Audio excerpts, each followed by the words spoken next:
Hello दोस्तों, आप लोग यूपी बोर्ड क्लास 10 का हिंदी प्रश्न पत्र हल कर रहे हैं जो अर्धवार्षिक परीक्षा का है।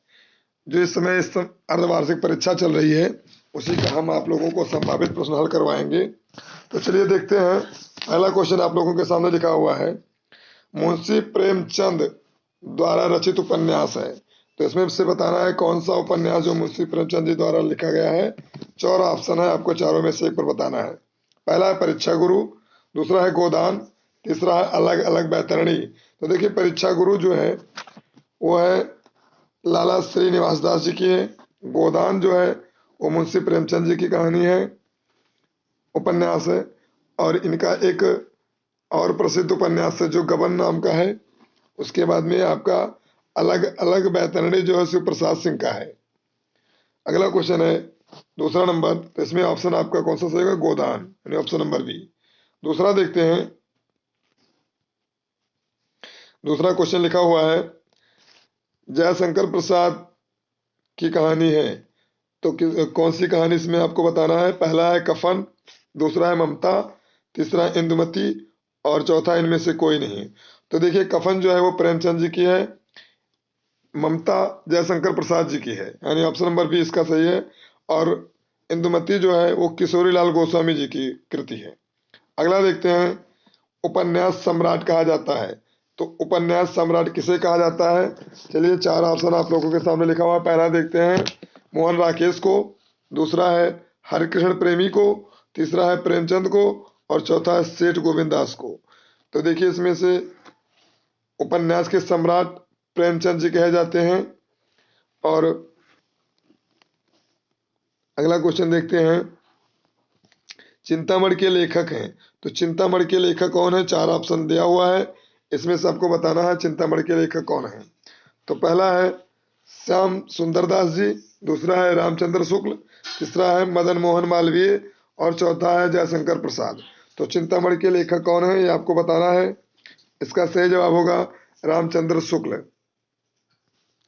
अगला क्वेश्चन है, हंस पत्रिका के संपादक हैं।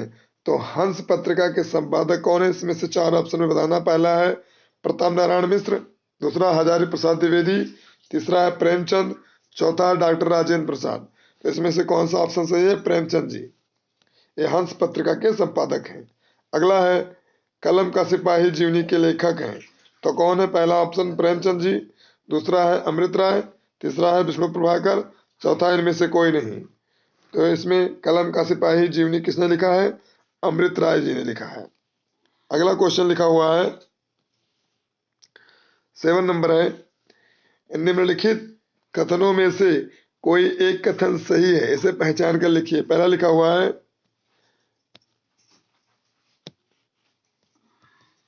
हाँ, आधे अधूरे नाटक के लेखक डॉक्टर रामकुमार वर्मा हैं।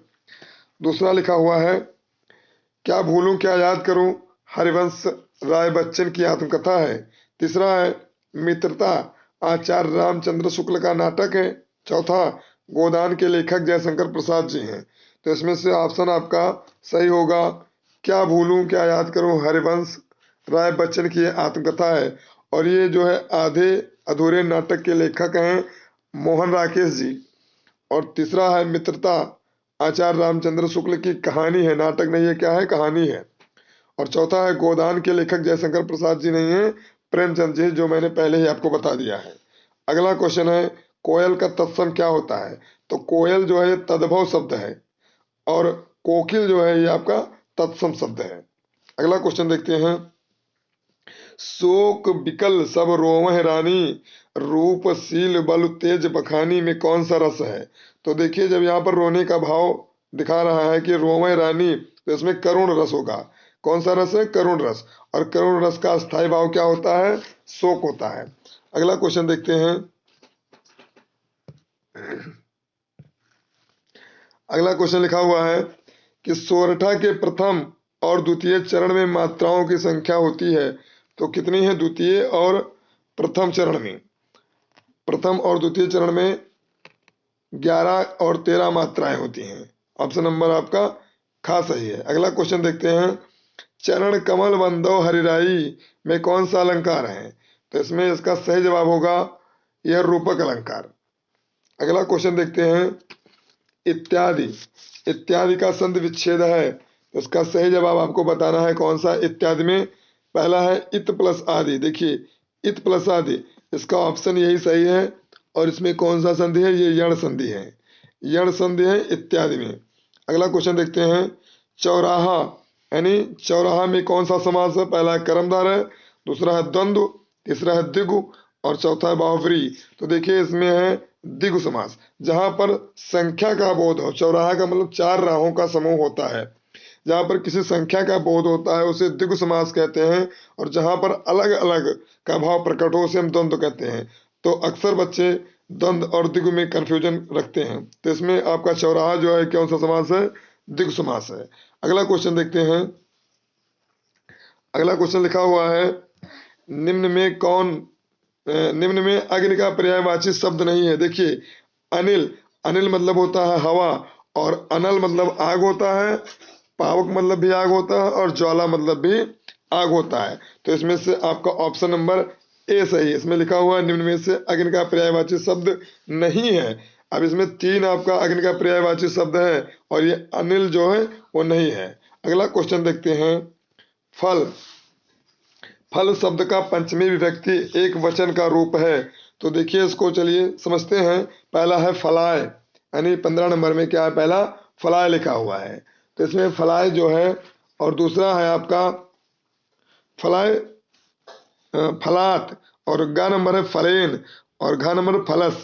तो देखिए फलाय जो है यह आपका चतुर्थ विभक्ति का एक वचन है, और फलात जो है ये पंचमी विभक्ति का एक वचन है, और फलेन जो है ये तृतीय विभक्ति का एक वचन है, और फलस जो है वो षष्ठी विभक्ति का एक वचन है।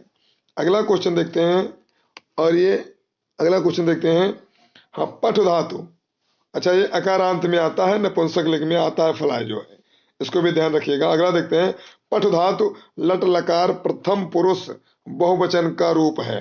तो देखिए देखते हैं जो पठंतु, पठंत जो है ये लट लकार का प्रथम पुरुष बहुवचन का रूप है, और पठत जो है ये मध्यम पुरुष का है बहुवचन का रूप।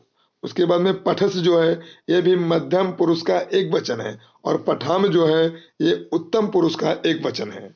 अगला देखते हैं, अत्याचार में संधि है। तो अत्याचार में संधि आपको बताना है। अत्याचार को हम अति प्लस आचार लिखते हैं, इसका अगर विच्छेद करेंगे तो अत प्लस आचार होगा। और इसमें संधि देखते हैं तो पहला दीर्घ है, दूसरा यण है, तीसरा गुण और चौथा अयादि। तो इसमें यण संधि है। अत्याचार में यण संधि होता है, और अत्याचार का अगर हम संधि विच्छेद यानी विच्छेद करें तो अति और प्लस में आचार होगा, अति प्लस आचार। अगला क्वेश्चन देखते हैं,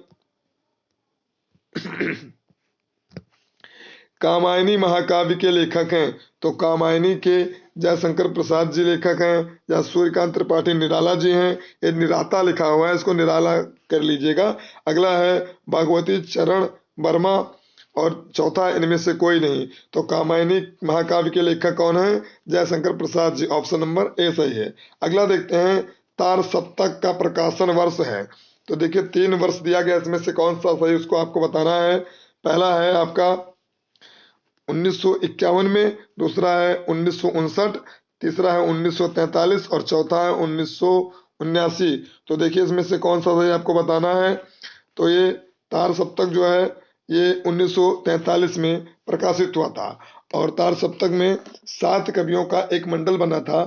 उसमें आगे जी ने तार सप्तक को प्रकाशित किया था। इसमें 7 कवियों के नाम कुछ इस प्रकार, जैसे गजानन माधव मुक्तिबोध पहले हैं, दूसरे हैं नेमीचंद जैन, और तीसरे भारत भूषण अग्रवाल, चौथे प्रभाकर माचेव, और पांचवें हैं गिरजा कुमार माथुर, छठवें राम विलास शर्मा, और 7वें आज्ञे जी हैं। आज्ञे जी ने लगातार पहला तार सप्तक ये था, दूसरा भी और तीसरा 3 तार सप्तक आज्ञे जी ने प्रकाशित किया था, और चौथा तार सप्तक भी प्रकाशित हुआ जिसे नामवर सिंह ने प्रकाशित किया था। अगला क्वेश्चन देखते हैं, निम्न में से कौन सा शब्द तद्भव है। देखिए आम, पहला आम्र है, दूसरा अर्ध है, तीसरा है कपोत, और चौथा आपका है कपूर।